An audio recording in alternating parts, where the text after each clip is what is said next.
বুঝছস? মানুষ কত বিচিত্র স্বপ্ন দেখে। ধানমন্ডিতে আমি যে ছাত্রীকে পড়াই, তার স্বপ্ন সে একটা সাধারণ ছেলেকে বিয়ে করবে, অথচ তার বাড়ির দেয়ালে টাঙানো থাকে টম ক্রুজ আর রিচার্ড মার্কসের ছবি। ওর বিয়ের শাড়ি হবে নাকি সিম্পলি তাঁতের, অথচ ওর ওয়ারড্রবে রাখা আছে দেশ বিদেশের দামি দামি শাড়ি আর কাপড়ে।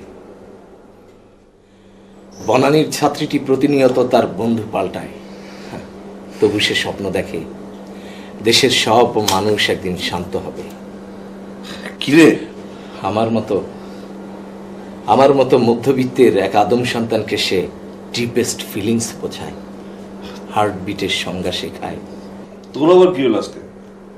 না রে, প্রায় 150টা অ্যাপ্লিকেশন ড্রপ করার পরও চাকরি হয় না বলে আমি তো স্বপ্ন দেখা ভুলেই গেছি।